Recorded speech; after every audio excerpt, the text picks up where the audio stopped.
She had always been the kind of girl everyone expected to follow the rules. Quiet, respectful, and never once involved in drama. Her name was Lena, a 19-year-old college sophomore who lived with her overprotective parents in a sleepy town where everyone knew everyone else's business. Her world was small, safe, and painfully predictable. She had never even kissed a boy, at least not properly. Her mother constantly reminded her that purity was the most valuable thing a woman could hold on to. Her father treated any interaction with a male as if it were an offense punishable by exile. So Lena stayed in her lane, studied hard, wore long skirts, and spent most weekends curled up with a book or watching Netflix with her cat. Then one night changed her life. It started like any normal Friday night. She had gone to the library to finish up a paper that was due Monday. The place was nearly empty, and the silence was comforting. As she packed her things, she noticed it had started pouring outside, like the sky had decided to punish the earth. She groaned. She had walked there. No umbrella, no jacket, just her thin sweater and a backpack full of books. She sat at the edge of the library steps, hoping the rain would calm down when a deep voice spoke beside her. "You waiting for it to stop too?" Startled, she turned. A man, not a boy, definitely a man, stood beside her. He was tall, maybe in his late 20s, soaked from the rain. His hoodie clung to his body, and water dripped from his messy, dark hair. "Yeah," she replied quietly, unsure why her heart suddenly started racing. She'd never seen him around before. "You go to school here?" He shook his head. "Nah, just in town for a bit, visiting someone. You?" "Student," she said simply. He gave a small smile, his teeth perfect but not too perfect. "I'm Aaron." "Lena." And that was it. A 5-minute talk turned into 15, then into an hour. They talked about books, music, rainy nights, and everything in between. He was kind, a little funny, and seemed genuinely interested in her. When she finally stood to leave, he offered to walk her back. She hesitated, but said yes. They didn't touch. He didn't try anything, just walked beside her with his hands in his pockets, occasionally glancing at her and smiling. At her door, she thanked him. And that's when it happened. A flash of thunder startled her. She stumbled, back tripping on the wet steps, and before she could fall, he caught her. It was instinct, his hands grabbing her waist, pulling her close to steady her. They both laughed. She looked up to say thank you, and kissed him. She didn't mean to. It just happened. A mix of adrenaline, warmth, and something in his eyes. She pulled back almost instantly, her face red, heart pounding. I'm sorry," she stammered. "I didn't mean to—" He shook his head slowly, eyes locked on hers. "Don't be." And somehow they ended up inside. She didn't remember saying yes.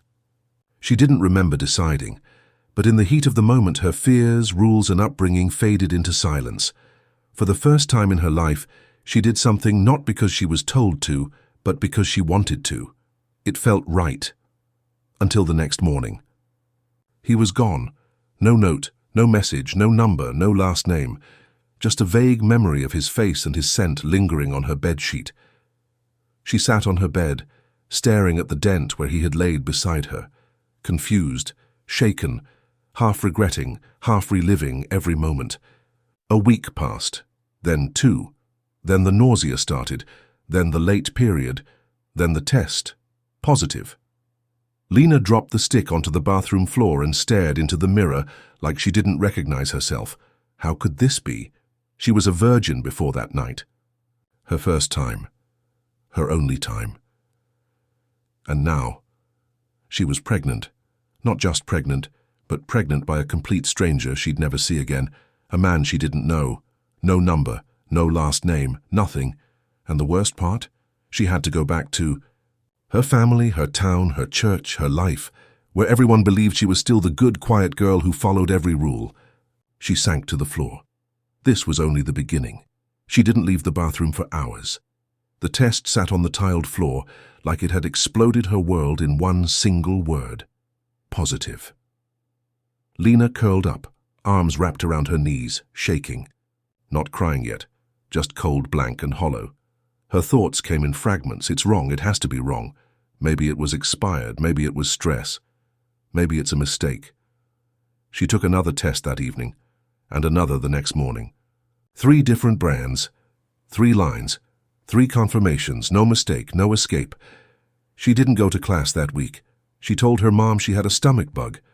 Her mother made her soup, left vitamins by her bed, and said, "Good girls don't get caught up in nonsense like those other girls." Lena wanted to scream, to cry, to confess, but her voice stayed buried under the weight of fear and shame. She thought about calling the campus clinic. She Googled abortion. She stared at adoption websites. She even searched for forums. Virgin but pregnant, how to explain to parents. The internet gave her facts. No comfort, but nothing compared to what she saw 3 nights later. She was scrolling through Instagram aimlessly, trying to distract herself from the nausea and guilt when she paused on a photo. A group picture. At a party. And there he was, Aaron, in the background, holding a red cup, smiling at someone out of frame. Her heart nearly exploded in her chest. It wasn't the same hoodie, but it was the same face, same jawline, same messy hair. The post belonged to someone she didn't even follow. A mutual friend from class had liked it, and the algorithm had casually tossed it onto her Explore page. Like fate had nudged her shoulder and whispered, "Here he is." She tapped the photo, opened the profile. It was private. The name said AA. J. Rain. No real name, no info. She messaged anyway. "Hi. I think we met a few weeks ago. Can we talk?" She waited all night. No reply. The next morning, still nothing. She refreshed the app over and over like her life depended on it. She thought about messaging from a fake account, thought about showing up to the apartment in the photo, but she didn't even know where it was. And then, a notification.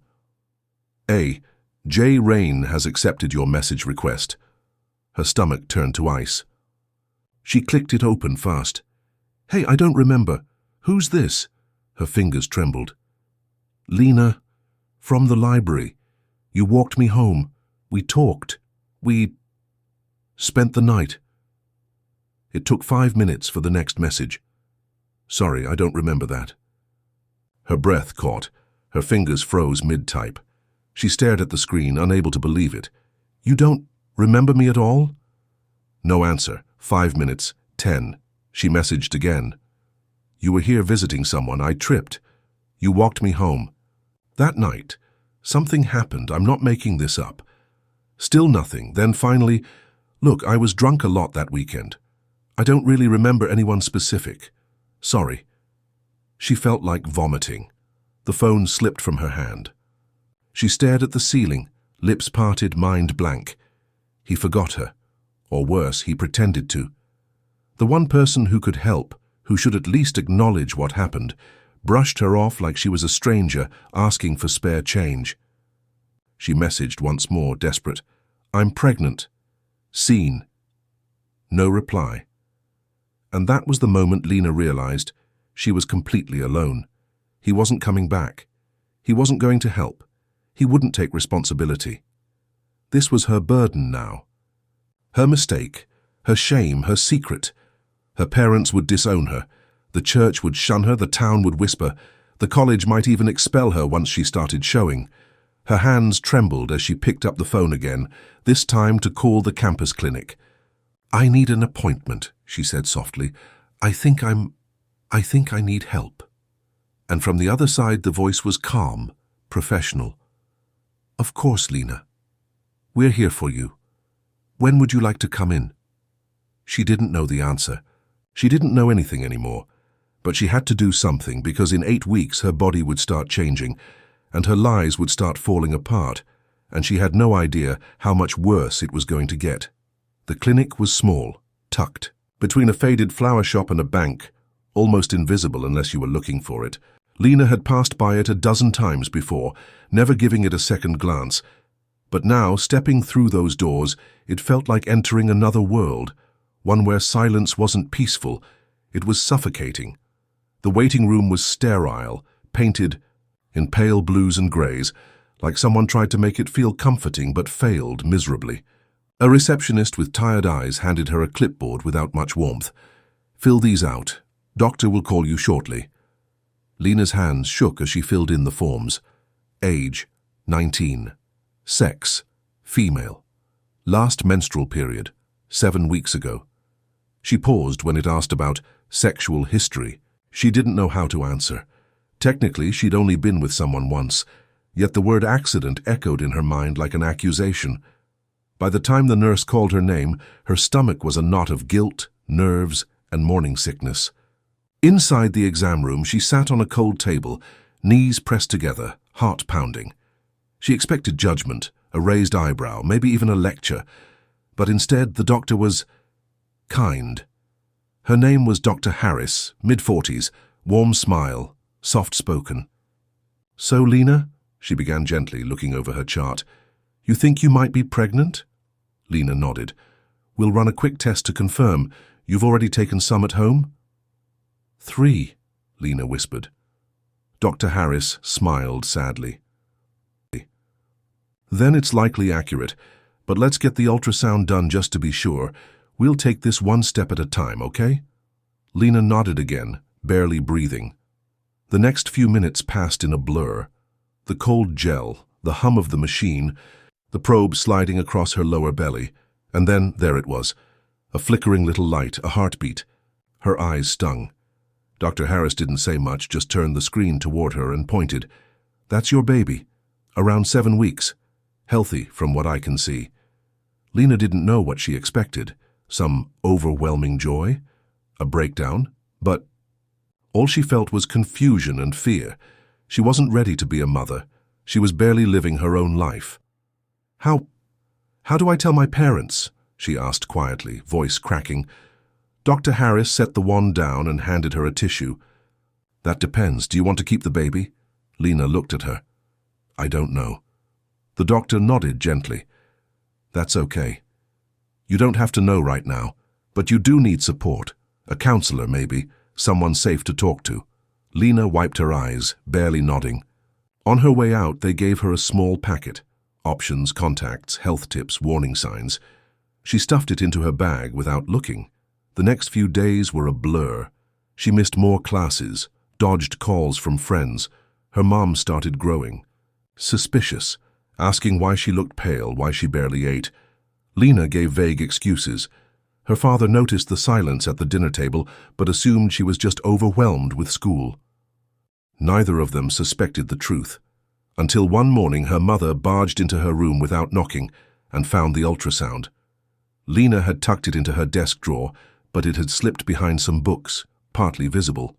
Her mom's eyes locked on it instantly. "What is this?" she asked, voice cold like she already knew.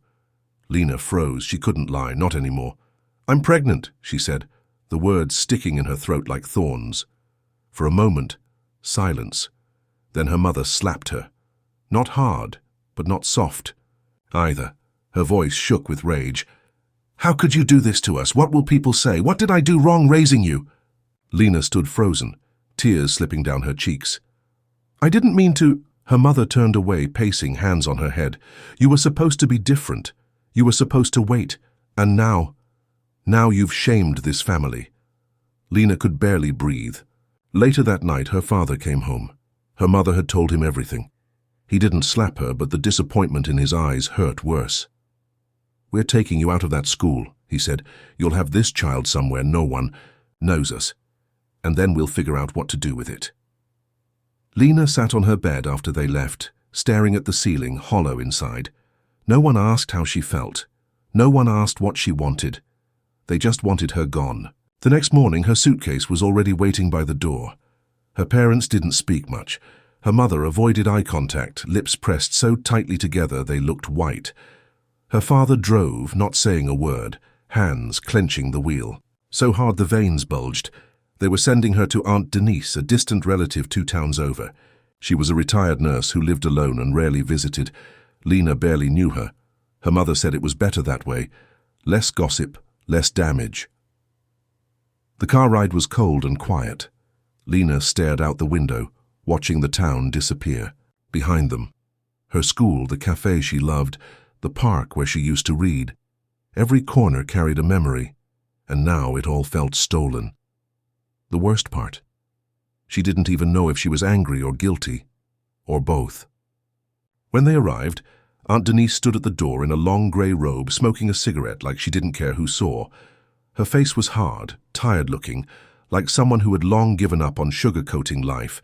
She barely said hello. "She can stay upstairs," she muttered to Lena's mother. "You'll pay for her food and doctor's visits, right?" Her mother nodded.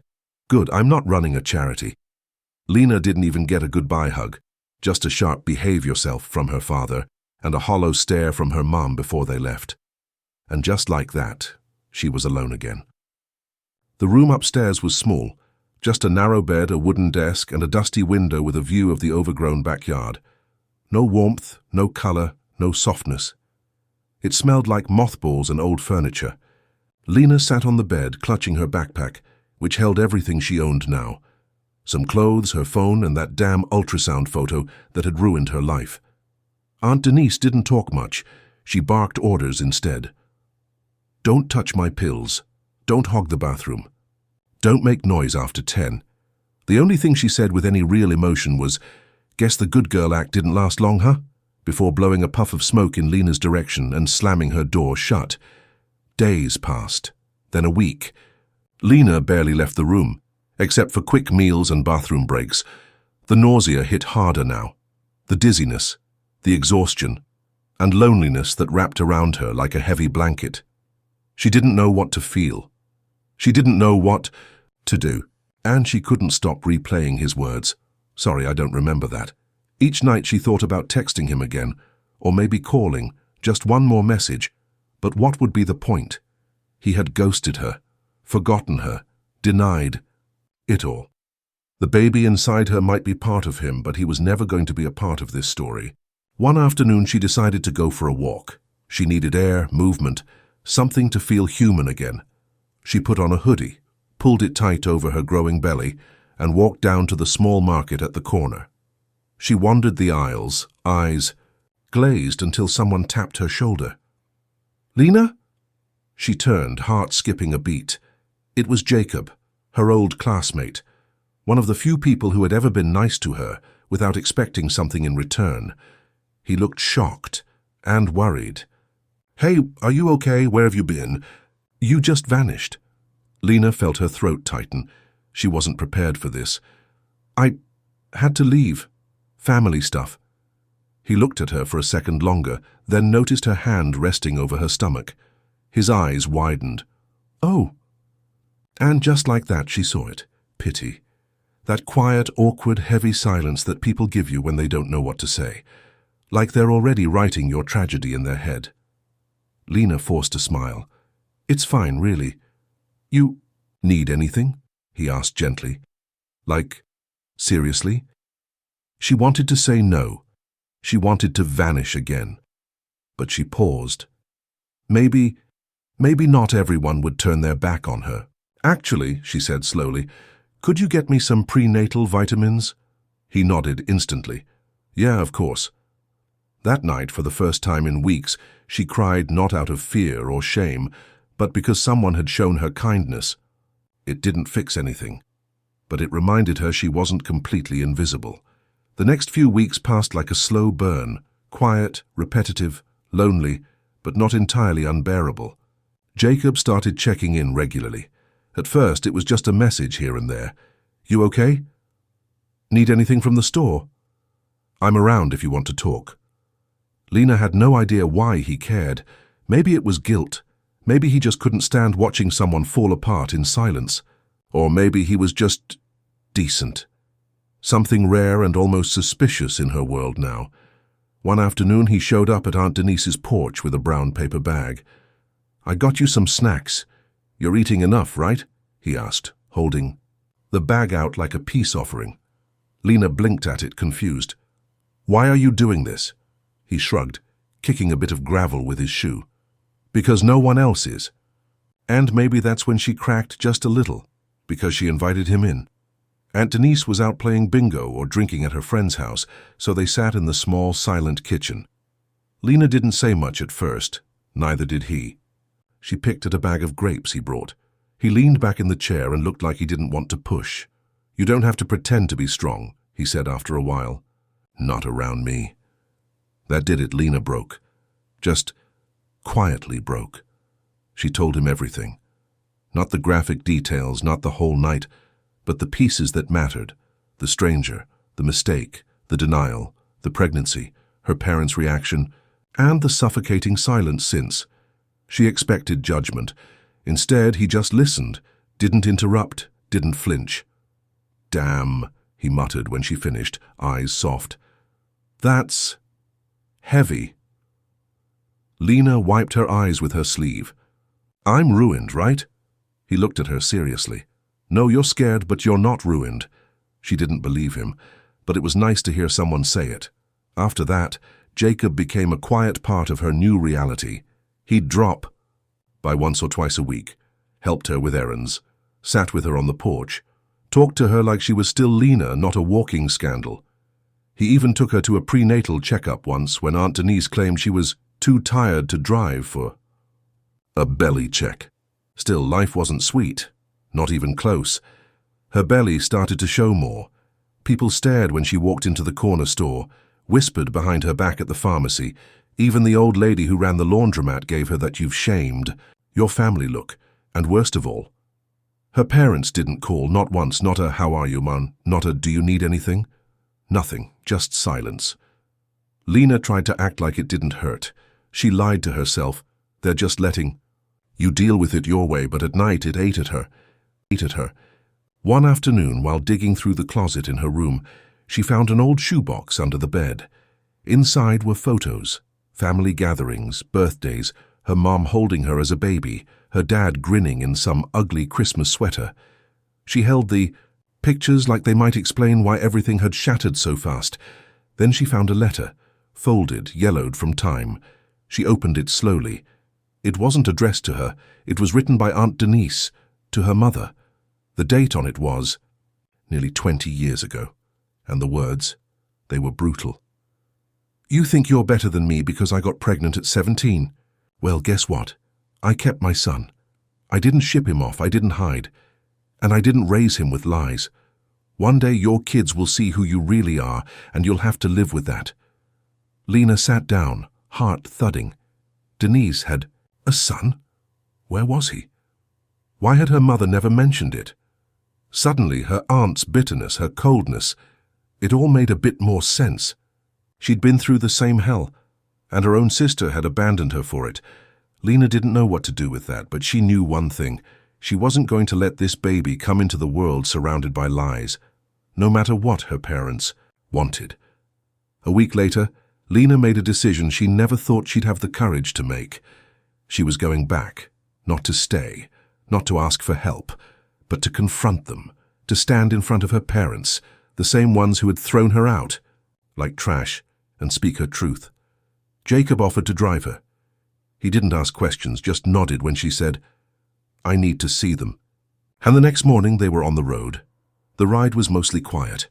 Lena stared out the window, hands resting over her belly protectively. The baby kicked softly every now and then, like it was reminding her you're not alone anymore. That thought gave her strength. When they pulled into the driveway, the house looked exactly the same. White walls, red door, perfect hedges, fake peace. Jacob squeezed her hand before she got out. "You sure?" "No," she admitted, "but I'm doing it anyway." She walked up the steps, her heart pounding so loud it echoed in her ears. Before she could knock, the door opened. Her mother stood there, shocked still. Lena's belly was visible now, rounded and undeniable. Her mother's eyes locked on it, then flicked up to her face. "What are you doing here?" "I needed to say something," Lena said. Her voice shook, but she didn't let it break. "You can listen or not, but I'm going to talk." Her mother hesitated, then stepped aside. "Your father's in the living room." Inside, everything smelled like childhood. Rosemary, floor polish, faint lavender from the diffuser on the table. And yet it felt foreign, unwelcoming. Her father sat in his usual chair, watching the news. When he saw her, he turned off the TV slowly, face tight. "We told you—" I know what you told me," Lena cut in. "You told me to disappear, to deal with it in shame, to act like this baby was a curse." She took a breath. They said, "Nothing. But this isn't a curse, and I'm not broken. I made a mistake, sure, but I'm carrying a life, a real one, and I'm going to be its mother, whether you like it or not." Her father scoffed. "You've always been naive. Do you even know what you're doing? Raising a child alone?" "I won't be alone," she said, her voice firm now. "I have people who care. And you know what? Aunt Denise went through this too. You judged her for it, just like you're judging me." Her mother flinched at that name. "Don't compare." "I will, because you don't get to rewrite history. I found her letter. I know what you did to her. And now you're doing it again. You're turning your back when someone in your family needs you most." They were stunned, silent. Lena took one more step forward. "You told me to be a good girl, to stay pure. But life isn't a fairy tale. You raised me to be afraid of mistakes instead of strong enough to face them. But I'm not afraid anymore." Her mother looked away, swallowing hard. Her father didn't speak. "So here's the truth," Lena finished. "You don't have to like what I've done. You don't have to support me. But I'm keeping this baby, and I'm going to raise it with or without you. I just came to give you the chance to be part of its life, because you won't get a second chance." Her mother's lips trembled. Her father stared at the floor. Then she turned and walked out. The door didn't slam behind her. It clicked, softly, like even the house had nothing left to say. Jacob stood waiting by the car. "Well?" he asked. "I said what I needed to," Lena replied. They drove in silence for a while.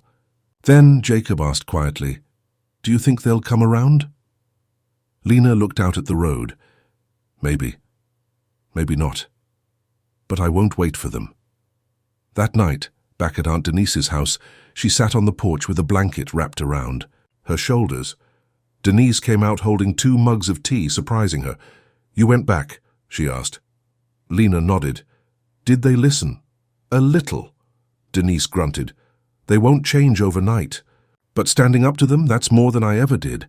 They sat in silence for a moment. Then Denise said softly, "You remind me of myself, you know, just louder, braver."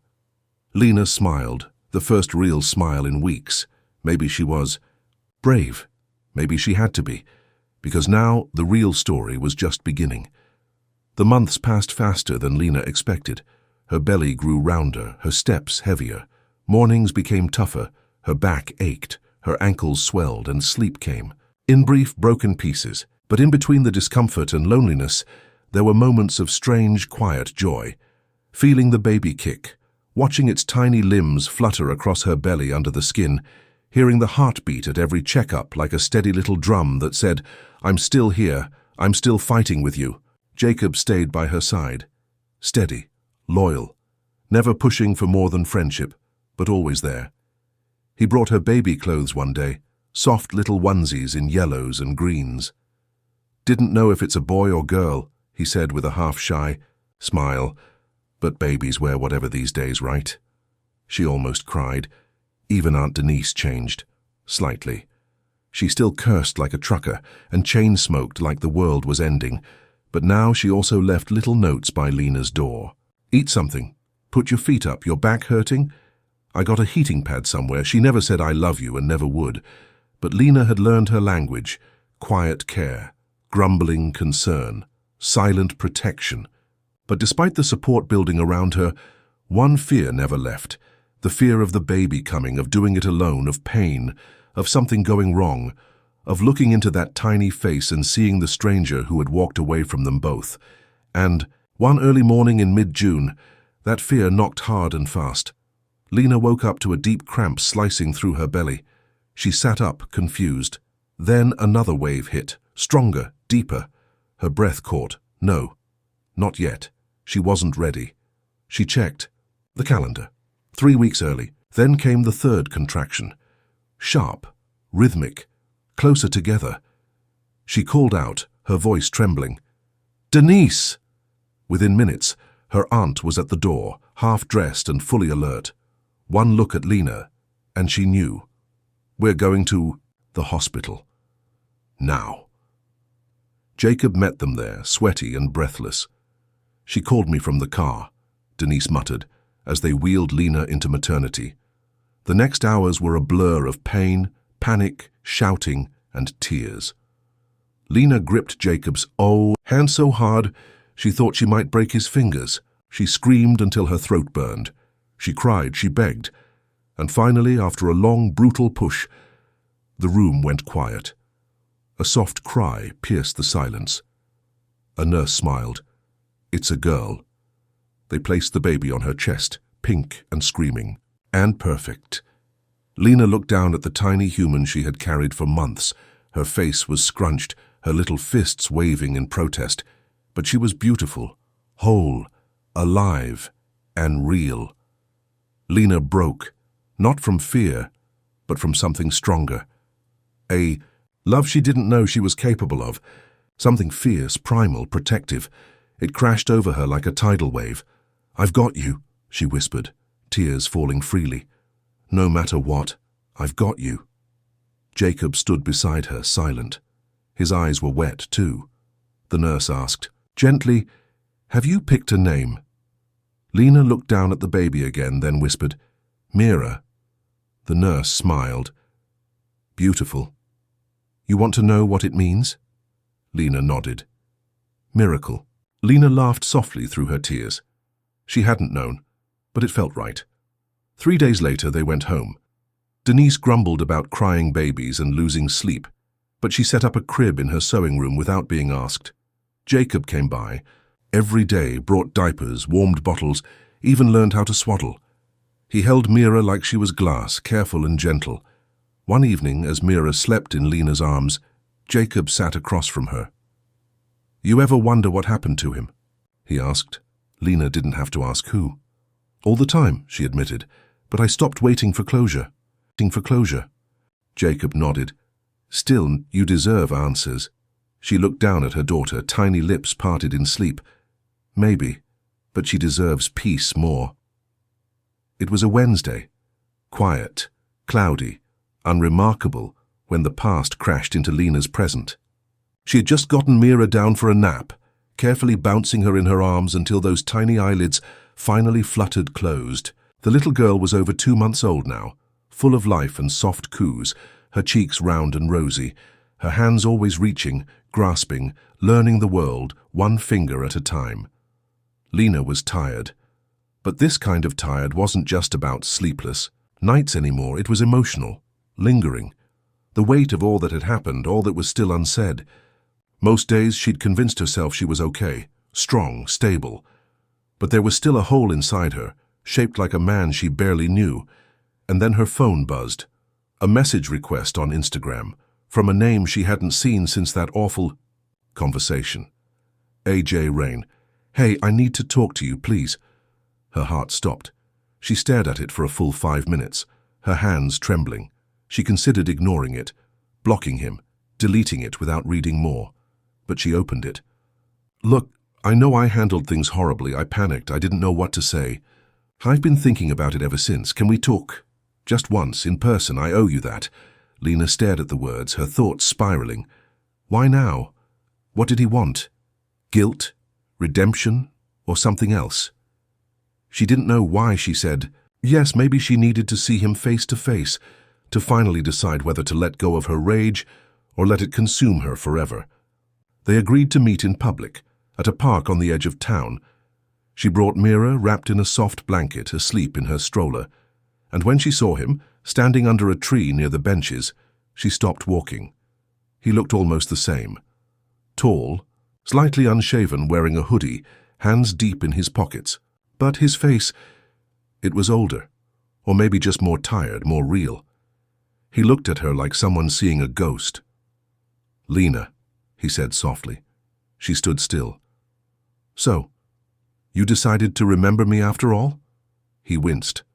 "I deserve that." She crossed her arms. "What do you want?" "I've been thinking about that night," he said. I didn't lie. I really didn't remember at first. But then it came back, slowly. Bits and pieces. I was drunk. Not blackout, just not right in the head. I shouldn't have been there. I shouldn't have gone home with you. I don't even know if I asked the right questions. If I crossed a line, you didn't force me, Lena said sharply. Let's be clear about that. I said yes. I was scared. I made a mistake. But I was conscious. I was sober. I just didn't know what I was doing. He nodded, eyes on the ground. Okay, thank you for saying that. She didn't let the silence grow warm. You got me pregnant, Aaron, then disappeared. And when I told you, you left me on read like I was spam. He closed his eyes. I was scared, immature, selfish. I didn't want to deal with it. And I hate myself for it. Do you? She snapped. Because I've been raising this baby without you, carrying the shame, the judgment, the pain, while you got to keep your perfect little life. He looked up then, and something in his face broke. My life's not perfect. I dropped out last semester, got into a fight with my dad, started drinking again. I've been a mess. And that's supposed to make me feel better? Lena asked. No, he said quietly. I just wanted you to know I regret it, all of it. She watched him, measuring the truth in his voice. She's your daughter, she said finally. Mira, that's her name. His eyes flicked to the stroller. Can I see her? Lena hesitated. Then slowly she walked over, lifted the blanket. Mira slept peacefully, her tiny hands curled beside her face. Aaron bent down, eyes wide. He didn't speak. He just stared. She looks like you, Lena whispered. He laughed softly. God help her. Silence again. Then Aaron asked, What do you want from me? Lena looked at him hard. I want you to step up, not run away again. I don't want money. I don't want fake promises. I want you to be a father, if you're capable of it. He swallowed. I don't know if I am. Then walk away now, she said, voice sharp. Don't half love her, don't confuse her, either be all in or stay out of our lives. Aaron looked at Mira again, eyes full of fear and something else. Wonder, maybe. I'll try, he said, if you'll let me. Lena didn't reply right away. But for the first time, she didn't feel rage, just sadness, and maybe a sliver of hope. The days that followed were slow, careful and full of tension Lena hadn't expected. Aaron kept his word, at least in the beginning. He came by once a week, brought diapers, formula. Sometimes toys Mira was too young to even use. He held her awkwardly like she might explode, but there was something real in his eyes every time. She cooed or smiled up at him. Lena watched from across the room most of the time, not trusting, not forgiving, but observing, measuring. There were no overnight transformations, no magical reconnection. But still, something had shifted. He asked questions, tried to understand feedings, routines, sleep patterns. He didn't talk much about his own life. She never pushed, but sometimes he'd mention a meeting, AA therapy, a sign he was trying to change something. But with every step forward, Lena held her breath, because she knew people don't just become good. Not always, not unless they're willing to dig up every rotten part of themselves first. One evening, as the three of them sat quietly on the porch, Mira nestled in Aaron's arms for once without crying, Aunt Denise came out holding a glass of wine and a cigarette. She looked at Aaron, then at Lena. Well, he's still here, that's a good sign. Aaron gave her a nervous smile. Trying to be useful. She muttered, taking a long drag. Just don't break her again, because if you do, I'll gut you with a fork. Aaron froze. Lena just smirked. She means that. Denise gave a small shrug. He's not the first boy to disappear, but he might be the first to come back and stay. Aaron said nothing, but he didn't leave that night either. By the time Mira turned 6 months, things had settled into a strange, unexpected rhythm. Lena had applied for remote college classes, something manageable from home. Jacob was still around, though less now. There was no drama between them, just understanding. He'd quietly taken a step back when Aaron showed up again. You're doing better than I ever could, he told her once, before walking away. She missed him more than she admitted. Aaron had started calling every evening, even when he couldn't visit. FaceTiming with Mira, making stupid noises to make her laugh. It wasn't perfect, it wasn't romantic, but it was something. Something real. One night, Lena sat alone in the living room, Mira asleep in her crib, Aaron gone for the night. She looked at her reflection in the window, dark circles under her eyes, hair messy, body softer. Not the girl she was before, but stronger, rooted. Not for herself, maybe not yet, but for her daughter. She pulled out her phone and opened a new note, titled it, "What I Want Mira to Know." And she started to write. You were a surprise, the kind that shakes everything, that breaks the walls people build around their lives. But you were never a mistake. You were a mirror. You showed me who I really was, and who I could become. You made me brave, not because I wasn't scared, but because I chose to show up anyway. You'll grow up hearing things, whispers, judgments. People will try to define your worth by my choices, but let them talk. We know the truth.